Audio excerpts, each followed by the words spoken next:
तो दोस्तों इसके ब्लेड वगैरह भी हमने लगा दिए और फ़ैन को ऊपर हमने लटका दिया है। पावर सप्लाई इसके अंदर अच्छे तरीके से अटैच कर दी है और अब इसे हम चेक करेंगे। तो दोस्तों ये देखें फ़ैन हमारा चल रहा है और इसका रिमोट भी बहुत अच्छे तरीके से वर्क कर रहा है पावर सप्लाई के ऊपर।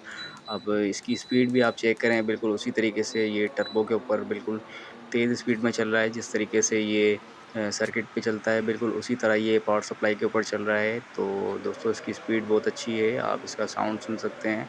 तो दोस्तों कुछ दिनों पहले हमने एक वीडियो अपलोड की थी, जिस वीडियो में हमने ये एसी-डीसी सीलिंग फ़ैन को इस 12 वोल्ट की पावर सप्लाई से चलाकर दिखाया था। तो उस वीडियो पे काफ़ी दोस्तों के कमेंट्स आ रहे थे कि इसको आपने 12 वोल्ट की पावर सप्लाई से चलाया है, तो इस सप्लाई से ये फ़ैन जो है ना वो परों का लोड नहीं उठाएगा, इसके आरपीएम कम हो जाएंगे। और कुछ दोस्तों के कमेंट्स ये भी आ रहे थे कि इससे जो है ना इसका रिमोट वर्क नहीं करेगा। तो आज की वीडियो में इंशाल्लाह आपके ये सारे डाउट्स क्लियर हो जाएंगे, क्योंकि हम ये रिमोट भी आपको चला के चेक कराएंगे। इस फ़ैन को इस पावर सप्लाई से चलाएंगे और रिमोट भी आपको हम चला के चेक कराएंगे कि हमारा रिमोट भी इसमें काम करता है। और दूसरा ये कि इस फ़ैन को हम ऊपर लटका के चेक कराएंगे कि ये परों का लोड भी जो है ना वो उठाता है या नहीं उठाता है। तो आपका इंशाल्लाह ये चीज़ बिल्कुल क्लियर हो जाएगी। तो चलें फिर वीडियो को स्टार्ट करते हैं। तो दोस्तों सबसे पहले हम आपको ये बताते हैं कि हमने जो ये पावर सप्लाई ली है, ये 12 वोल्ट 3 एम्पीयर की है। तो इसके अंदर वोल्ट का कोई इशू नहीं है, आप इसके अंदर 14 वोल्ट की भी इस्तेमाल कर सकते हैं। और अदरवाइज़ अगर आपको 14 वोल्ट की नहीं मिलती तो आप 15 वोल्ट या 16 वोल्ट की भी इस्तेमाल कर सकते हैं, उसका कोई इशू नहीं है। और दोस्तों ये डायोड का भी हम आपको बताएंगे कि डायोड इस पावर सप्लाई में किस तरीके से अटैच करनी है। तो दोस्तों सबसे पहले इसका हम सर्किट आपको चेक करा दें कि इसका जो सर्किट है वो बिल्कुल डेड है, आपको हम चेक भी करवा दें। ये हमारे पास एक्सटेंशन बोर्ड है, इसके अंदर इसके हम ये 220 वाले वायर लगा के आपको हम चेक करवाते हैं इसका सर्किट। तो ये देखें दोस्तों सर्किट के अंदर कोई आवाज़ नहीं आ रही और फ़ैन भी हमारा नहीं चल रहा, इसका मतलब ये सर्किट जो है वो हमारा डेड है। तो दोस्तों ये सर्किट की AC 220 वाली साइड है और ये है DC 12 वोल्ट वाली। तो इन दोनों में से सबसे पहले जो चीज़ ख़राब होती है वो है AC 220 वाली वायर। तो ये वाली साइड अक्सर ख़राब हो जाती है और फ़ैन जो है ना वो AC 220 पे नहीं चलता। और दूसरी तरफ जो DC 12 वोल्ट वाली साइड है वो वर्क कर रही होती है। तो हमारे सर्किट के साथ भी यही मसला है।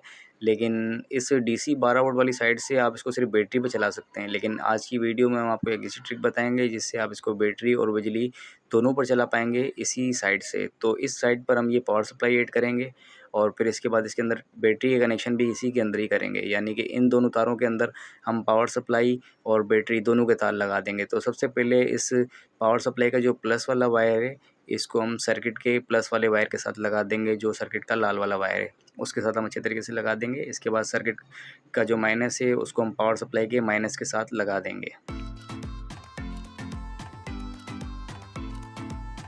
तो दोस्तों ये दोनों वायर हमने लगा दिए हैं, पावर सप्लाई के प्लस और माइनस। अब रहता है हमारा डायोड। तो डायोड के अंदर में आप ये देखें, एक तरफ ऊपर वाइट कलर की लकीर है और नीचे जो है ना वो ब्लैक है। तो ये वाइट वाली जो साइड है, वाइट जो पट्टी बनी हुई है, ये साइड जो है ना इसकी प्लस होती है और ये माइनस होती है। तो डायोड की जो माइनस वाली साइड है ब्लैक वाली, ये हमारी सर्किट के अंदर जो माइनस वाली वायर है ब्लैक वाली, जहाँ पर हमने पावर सप्लाई का माइनस लगाया है वहाँ पर हम ये डायोड का माइनस लगा देंगे।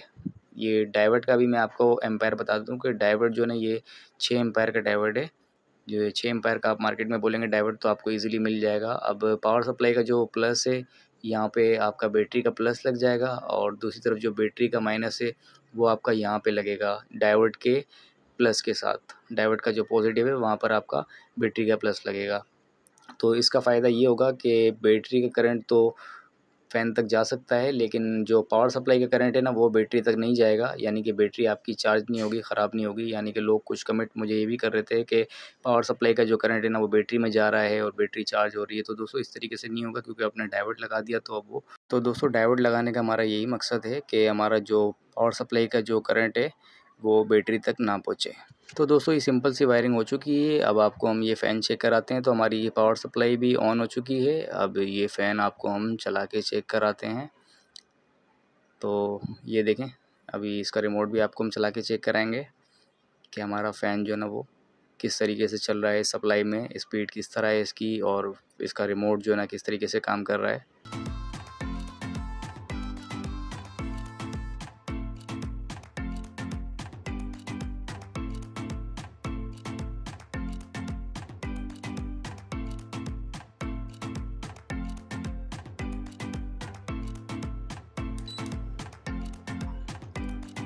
ये देखें दोस्तों, फ़ैन हमारा ऑन हो चुका है और आप ये देखें रिमोट हमारा वर्क कर रहा है बिल्कुल अच्छे तरीके से। इसकी स्पीड आप देखें बिल्कुल रिमोट से बढ़ रही है। ये 2 नंबर पे, 3 नंबर पे, 4 नंबर पे जिस तरीके से इसकी स्पीड होती है बिल्कुल उसी तरीके से इसकी स्पीड है।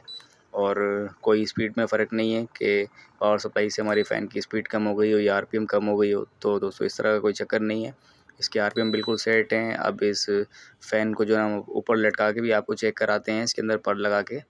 तो सबसे पहले इसके अंदर हम पावर सप्लाई जो है ना अच्छे तरीके से लगा लेते हैं, फिट करते हैं। फिर इसके बाद इसके पर वगैरह लगा के आपको हम ऊपर लटका के चेक करवाते हैं। तो दोस्तों पावर सप्लाई इसके अंदर हमने फ़िट कर दी है और ये इसके 220 वाले वायर हैं जो कि हम डायरेक्ट ऊपर लगा देंगे और 220 वोल्ट इसको दे के हम चलाएँगे। तो दोस्तों इसके ब्लेड वगैरह भी हमने लगा दिए और फ़ैन को ऊपर हमने लटका दिया है। पावर सप्लाई इसके अंदर अच्छे तरीके से अटैच कर दी है और अब इसे हम चेक करेंगे। तो दोस्तों ये देखें फ़ैन हमारा चल रहा है और इसका रिमोट भी बहुत अच्छे तरीके से वर्क कर रहा है पावर सप्लाई के ऊपर। अब इसकी स्पीड भी आप चेक करें बिल्कुल उसी तरीके से ये टर्बो के ऊपर बिल्कुल तेज़ स्पीड में चल रहा है। जिस तरीके से ये सर्किट पे चलता है बिल्कुल उसी तरह ये पावर सप्लाई के ऊपर चल रहा है। तो दोस्तों इसकी स्पीड बहुत अच्छी है, आप इसका साउंड सुन सकते हैं। तो दोस्तों इस तरीके से आप इसको पावर सप्लाई पे चला सकते हैं और इसका रिमोट भी वर्क करता है और इसकी स्पीड भी बिल्कुल उसी तरह होती है जिस तरह सर्किट पे होती है। तो दोस्तों इस तरीके से आप अपने फ़ैन का भी जुगाड़ कर सकते हैं और उसकी पावर सप्लाई आपको लगा के इसको चला सकते हैं। तो उम्मीद है दोस्तों वीडियो आपकी समझ में आ गई होगी। अगर किसी भी तरह का कोई कन्फ्यूजन हो तो आप मुझसे कमेंट में पूछ सकते हैं। वीडियो अगर अच्छी लगी हो तो वीडियो को लाइक कर दीजिएगा। चैनल अगर आपने सब्सक्राइब नहीं किया तो सब्सक्राइब लाज़मी कर लीजिएगा।